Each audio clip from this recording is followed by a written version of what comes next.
everyone, Jennifer here, back with another edition of TV Talk. It's Saturday, and that means it's Touched by an Angel Day. And this week's episode was Only Connect. When a young boy moves to a new town, he discovers a friend with autism who likes trains as much as he does. But when his baseball-loving father becomes jealous, their friendship is put to the test. Okay, things I liked about this episode. There are a few things I liked about this episode. First off, I liked how they really addressed the situation. Autism can sometimes be a funny thing. You can have people who are very high functioning and they go on to be surgeons and rocket scientists and things like that because they, like all people who are autistic, see the world differently. Then you have people that are severely autistic and they don't function well on their own. They need someone to take care of them. And then you have people that are somewhere in between. And that's where the character in this episode, Ferdy, was. He wasn't high-functioning autistic, but he wasn't severely autistic. He was somewhere in the middle. And by in the middle, I mean he was able to live on his own. He was able to hold down a job, but he had trouble making connections with people, which is true with a lot of people who are autistic. But with his, he had to have a certain indicator to know what who a person was. And we do see that in this episode. So I like the way they handled that, and I liked how they had the angels approach it when it was time to be approached. I liked the connection between the boy and Ferdy. I can't remember the boy's name. Because even before he knew Ferdy was autistic, he reached out to him and he tried to be his friend. He didn't know what was wrong with Ferdy. He just knew there was something different about Ferdy. And instead of being like everybody else in town, who basically shunned him for being different, he tried to be his friend. So I did like that as well. Okay, things I didn't like about this episode. there wasn't a lot I didn't like about this episode. I mean, a lot of the things that when I first saw the episode I didn't like actually lead up to what happens later on, and so they were kind of important to the plot line of the story, so I can't say I would change that at all. Okay, feel free to check out my other videos.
Okay, before I sign off, a few things I'd like to touch on. First off, a quick reminder on my comment rules.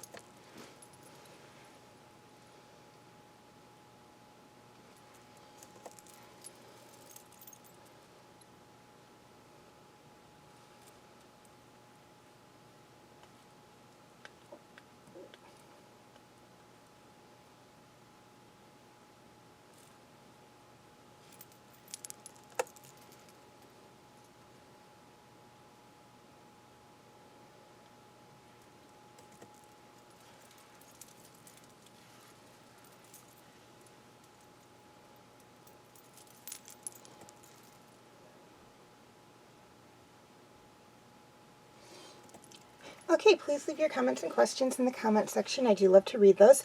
Also, feel free to follow me on Wattpad, Tumblr, Instagram, and Twitter. I do have my name for those 4 sites right there on the screen, as well as the pictures I use for the icons. Please note that all pictures seen within this video do belong to the respected artists. I own absolutely nothing, and the links for any sites mentioned in this video will be in the description section. Okay, YouTube subscribers. Any of my videos that are not on YouTube are on my Facebook page. Facebook friends. Basically the same deal. Any of my videos that are not on Facebook are on my YouTube channel. And to anyone who's interested, you can feel free to check out my Facebook group, Fanfic Corner.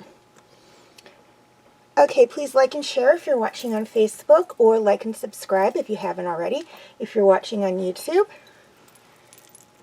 And as always, thank you for watching, and have a nice day.